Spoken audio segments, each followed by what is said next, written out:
Hey, I don't have enough time to start a whole new subject area like double leg. I'm gonna get that next session, and then Trey tonight is gonna do. Trey, are you on tonight or good night? I think we. Okay. Trey tonight's gonna do head inside single high. Okay. So I'm gonna do this session. I got one more technique. I got time for one more thing. I'll teach you guys a slide by. Okay. And then Trey tonight will do head inside single high, but this afternoon I'll do double leg. And tomorrow morning I'll finish up the double leg head outside low series with rotate double and stuff like that. Okay. So I'll be back here tomorrow morning. Slide by. I'll use our tooth. I don't know, Matt.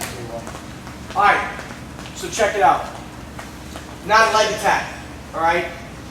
Most people, I say the word slide by, alright, they think easy move, alright, you don't really have to have technique, and they don't pay attention to the fundamentals. What happens is, they're actually not able to hit this in a real match. Alright? Here's the great thing about a slide by. I do much less work, I take much less risk, it's much less energy, right? And I get the same 2 points as if I went underneath the guy, hit a head inside single, he sprawled, double the mat, right in forward and left, swing the trail leg around behind, all that stuff that happens with the chase ankle. That's hard. Chase ankle is hard. You're carrying his weight, there's all this risk. That's not easy. It's important, it's necessary, it's not easy. Slide by, much easier in terms of what I have to go through to get to it. However, there's definitely technique. Let me say one more thing before I show you. People think, oh, well, you know, that maybe that's not relevant at a really high level. That's not true at all. 2 of the best wrestlers in the history of Ohio, all right, match was decided with a variation of a slide by. So David Taylor, Logan Stever, you guys know these guys? Yeah. Yes. David wrestled here for us, all right? He wrestled here at Graham High School. David wrestled Logan in the finals of the Ironman tournament. It was my first year coaching here. All right. David basically did a pull by, all right, as the go-ahead takedown to win that match. So what I'm telling you is this: 2 of the best wrestlers in the history of Ohio. We got 2 four-time state champs against each other. We got both guys that have won NCAA titles. Right. The deciding takedown between these 2 guys is a slide by. So if that doesn't tell you that you should learn this technique or have this technique, right, I don't know what will. Now, most of you guys don't understand this at all. You see someone hit it, or you see it at a clinic, and you don't learn the fundamentals properly, and as a result, like it's a study, you're not able to hit it. Now, he's got a collar tie. I have a collar tie. He's got an elbow bind. Go ahead, get an elbow bind. I have an elbow bind. We both have the same thing in each other, and it's the most common position in wrestling. That's another thing. This is the most common position in wrestling. I got a collar tie, he's got a collar tie. Right? I got an elbow bind, he's got an elbow bind. No one's got a real advantage here. Now, the whole key to a slide by is I actually want to get RT's weight and body to go past me. Right? This isn't about contact on his arm. It's not about me going underneath him. It's not a level change. This is a direction change. Right now, his arm is strong. Pull down on my head. Right? He's pulling down on my head. His arm is strong. Okay? He's going to be trying to do this the whole match. Pull on my head. Put weight on me. Snap me. Make me react. Do all these things we tell you to do. Alright? He's going to be doing those. So if you think you're going to move that arm easily, you're wrong. Okay? I'm going to have to get his arm weaker. I'm going to get his arm weaker by getting his arm extended. Right? So when his arm's here, like this, pull back to the side, it's strong. But when I get his arm like this, when I get his arm straight and extended, it gets weaker and it's a lot easier for me to move. Alright? I'm going to make that happen by creating space. I create space now by stepping in with my left foot. So we're here, collar tie, elbow bind. My left foot, my outside foot here is going to step in. As I step in with my left foot, I'm going to lean back. Stay right there. As I lean back, what happens? Right?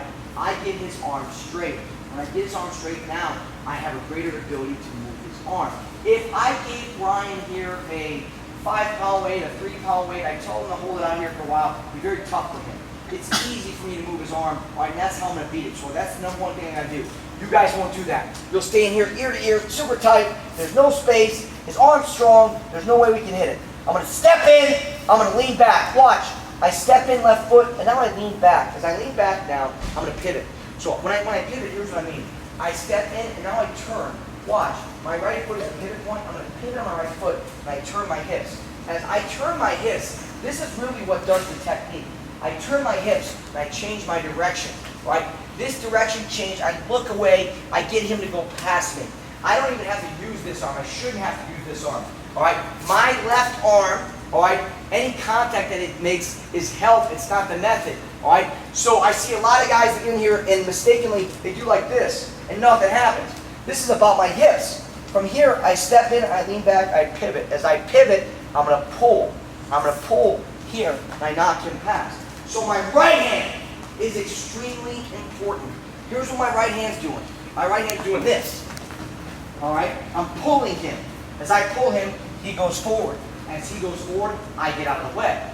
All right? So he comes forward, I turn my hips, I get out of the way, he goes past me. All right? I have my hips on a pivot here. They're able to turn so quick, and that's what makes this possible. From here, collar tie, elbow binding, both have the same thing. Okay? I'm going to step in with my left foot. I step in with my left foot. Notice, when I step in with my left foot, it puts the weight on my right foot, so now I pivot from here. From here, I'm going to shrug. My shoulder comes to my ear. I shrug, I pivot, and I pull. Step in, lean back, pivot, and shrug. Now, as I do this, I'll help myself by bringing my forearm up and contacting his tricep and knocking him past. So I will bring this up to help me, but it shouldn't be the method. I should be able to do this basically without the use of my left arm, okay? And a good way to practice is by doing that, all right? Later, we're going to do a pull by, same concept. We even do what we call a slap by. So maybe he's on this side. On this side, I don't like to step in with turn my hips quite as much as I do, so we do a slap by this way. Go the opposite way, all right? Slap by.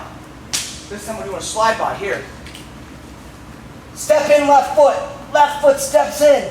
Now I lean back. This is the hard part for you. No one wants to lean back. No one wants to do this. I lean back, I pivot, and knock his arm past.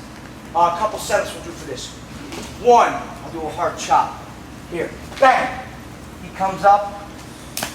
There. Two, I'll push in. I'll push in, I create momentum, push him back. Remember, I want him to go past me. I want him to push in. All right? Three, we'll brawl right when he collar ties. Boom, we hit it. This is where you guys got to have this quick turn, these hips that turn. Most of you guys, you always just want to stay in front of the guy. You don't ever create an angle. You're not able to change directions, and that's what costs you here. I got to be able to change directions. All right? Don't forget this hand. All you guys will look like this. Just stand straight up like this out there, and then do this. That's not it. That's not it. Look, we're here in our stance. It's realistic here. I step in, I lean back, I pull. I'm pulling here. Right hand pulls the head. Left hip comes in. I shrug. I knock his arm past. Mistakes you're going to make. One, you'll go underneath his arm. And do this. That's a duck under. It's a bad duck under. Two, you'll post his arm like this or like this. I'm not taking my arm here or here. My elbow his elbow's cupped right here in the bend of my elbow, okay? And I shrug and I kind of knock his arm past, not push here, like this, here. Step in, lean back, knock his arm past. Pull. And I need to see it again. One more time. You're going to tell me what to do. What foot do I step in with? My right foot or my left foot? Left foot, good. Left foot, and I'm going to do what on my right foot? I said it. Pivot, good. I'm going to pivot. Now, I'm going to do what with my chest and my head? Yeah, right? So step in left foot, lean back, pivot. And now, I said a word here with my shoulder. I do what? Shrug. Shrug. And now, my right hand does what? Good, pull. Right hand pulls, left arm shrugs. Knock him past. Let's do it. 1, 2, 3.